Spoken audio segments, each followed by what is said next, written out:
Et bonjour tout le monde, heureux de vous retrouver dans cette nouvelle vidéo, j'espère que vous allez bien. Aujourd'hui on se retrouve avec un exercice tout à fait intéressant puisque c'est une position qu'on peut tout à fait être amené à rencontrer en partie réelle. En effet, vous avez une tour de chaque côté, mais du côté des blancs, vous avez un pion supplémentaire qui normalement doit vous permettre de gagner. Encore faut-il utiliser vos pièces correctement pour éviter, attention, le pat, qui n'est jamais très loin dans ce type de position. Avant de commencer à résoudre l'exercice, je voudrais faire une petite parenthèse aujourd'hui qui est lié directement à la chaîne. C'est-à-dire que vous avez été nombreux dans les commentaires à relever depuis quelques jours une anomalie, un bug lié à l'échiquier virtuel. En effet, lorsque vous cliquez sur le lien que je mets sous chacune des vidéos, dans la description, vous arrivez bien dans le puzzle du jour, mais lorsque vous activez l'ordinateur en appuyant sur le petit bouton en bas de l'échiquier, eh bien, vous jouez bien contre l'ordinateur, mais il est mal réglé. Il est réglé de manière trop faible, probablement, ce qui fait qu'il ne fait pas il ne répond pas les coups optimum. Ce qui peut vous induire en erreur et vous donner l'impression que vous avez résolu le puzzle, alors que pas forcément, puisque l'ordinateur ne répond pas les meilleurs coups. Donc ça pose un gros problème. Le souci, c'est que je n'ai pas trouvé la solution pour faire mieux. Donc j'en appelle aux experts informatiques qui me suivent, je pense qu'ils existent, si vous voulez, en plus de résoudre le puzzle du jour, si vous voulez résoudre un puzzle informatique, eh bien, ça m'intéresse aussi, puisqu'il s'agit donc de trouver le moyen de créer un lien que je puisse ajouter sous mes vidéos, qui renvoie à l'exercice du jour, donc que j'aurais édité juste avant, et qui permette, en cliquant sur ce lien, d'arriver directement dans une partie où on joue contre l'ordinateur réglé à un niveau correct, pour éviter ce fameux bug. Voilà, j'espère que j'ai été clair. Donc, il faut trouver le moyen de créer un lien internet que je puisse ajouter sous mes vidéos, qui renvoie directement dans une partie qui nous fait affronter l'ordinateur dans la position du jour. Je pense avoir été assez clair. Si vous voulez relever ce défi, ça m'intéresse beaucoup et je vous remercie infiniment si vous trouvez la solution, parce que personnellement, je n'ai pas trouvé. Voilà, en attendant, je mettrai l'échiquier du jour de la même façon, mais bon, en sachant qu'il peut y avoir des fois ce bug qui apparaît. Revenons à nos moutons. Vous êtes donc les blancs dans cette position et vous devez trouver les meilleurs coups. Mettez en pause, utilisez l'échiquier virtuel sous cette vidéo pour vous aider, mais attention, il peut y avoir parfois quelques petits bugs. Et puis on se retrouve juste après. Bonne réflexion à vous, à tout de suite. Alors si vous êtes revenu de la pause ou si vous ne voulez pas réfléchir, on y va, on étudie cette position. Je suis à peu près certain que beaucoup d'entre vous ont envisagé le coup tout à fait naturel, tour H7. En se disant, et il y a une enfilade, tout ce qu'il y a de plus simple aux échecs, le roi va s'en aller, je vais récupérer la tour et je gagne cette partie. Malheureusement, vous savez qu'aux échecs, il y a souvent des ressources cachées. Et si le roi s'en va en E6, eh bien à ce moment-là, vous récupérez bien la tour. Mais il y a un joli pat dans cette situation. Aucune case n'est disponible pour le roi noir. Et vous obtenez la nulle, ce qui est quand même regrettable avec une tour et un pion d'avance. Donc on oublie tour H7. Si vous avez envisagé un coup de roi, ça ne fonctionne pas bien puisque la tour va sortir de son vis-à-vis dangereux et à ce moment-là, vous ne pourrez plus éviter la nulle non plus. La tour va se mettre derrière les pièces et vous ne pourrez pas pousser dans de bonnes conditions, même si vous aidez de votre tour. Si les noirs jouent de manière optimale, vous n'arriverez pas à faire mieux que nul dans cette position. Vous pourrez tester à l'échiquier virtuel.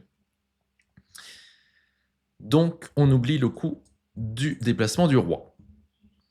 Donc vous l'avez compris, il fallait pousser le pion dans cette position, en faisant un échec au roi. Le roi noir doit réagir de plusieurs façons, il y a plein de cases, donc si les noirs vont en E8, à ce moment-là vous faites un échec en H8, les noirs doivent revenir sur la 7e rangée, et là l'enfilade fonctionne, même si le roi noir reprend le pion, eh bien vous gagnez cette partie, puisque les noirs ne sont pas pattes dans cette histoire. Et même si le roi noir s'était rapproché de sa tour, ça n'aurait rien changé. Vous faites un échec en H7, et le sacrifice de la tour sur la tour vous permet de gagner. Le roi n'a pas le temps de revenir et échapper à la création de la dame, vous gagnez cette partie sans difficulté. Donc, après la poussée du pion, les noirs ne peuvent pas aller sur la 8e. S'ils vont sur la 7e pour bloquer le pion, c'est de la même façon, vous faites un échec direct. Même si les noirs reprennent le pion, ils perdent cette partie, il n'y a pas patte dans cette position.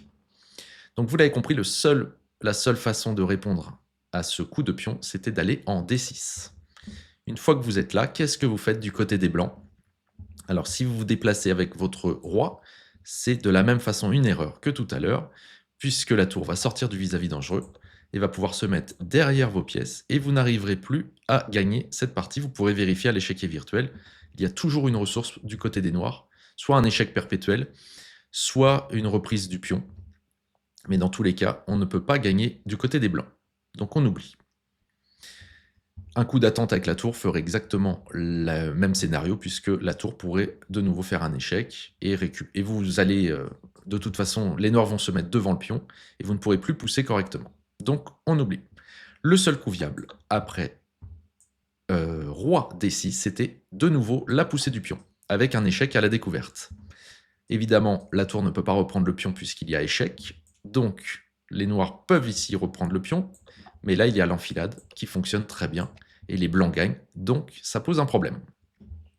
Si le roi noir s'éloigne, c'est catastrophique pour les noirs puisque vous créez votre dame, et évidemment vous n'aurez aucune difficulté à gagner cette position. Donc de nouveau, le roi doit rester au contact du pion sans le prendre, donc va aller en D7. Et maintenant, qu'est-ce que vous faites du côté des blancs?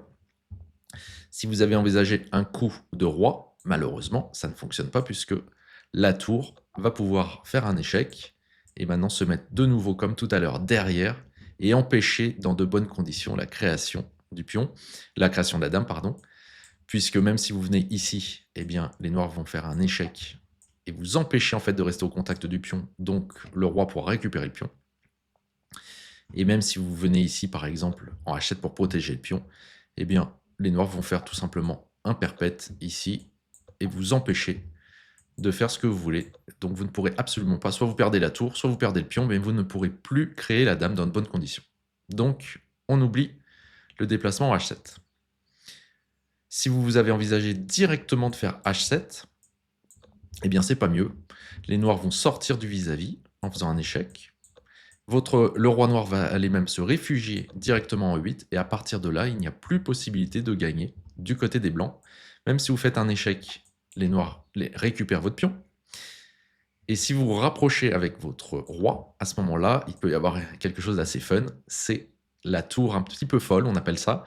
C'est-à-dire qu'elle peut venir se sacrifier sur votre roi, ici par exemple en E6, et si vous reprenez, il y a patte dans cette position, toutes les cases sont obstruées, et ça ne fonctionne pas pour vous.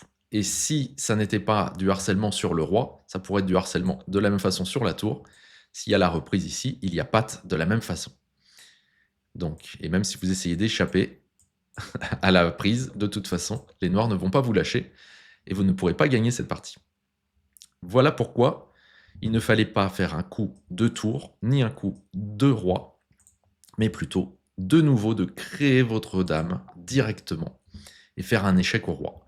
Si le roi noir reprend la dame, évidemment, vous avez l'enfilade qui arrive et vous gagnez cette partie. Et évidemment, si le roi s'éloigne, à ce moment-là, vous vous retrouvez avec une dame supplémentaire et vous n'aurez aucune difficulté à mater en 2 dans cette position, par exemple, de cette façon-là. Voilà ce qu'il fallait donc trouver.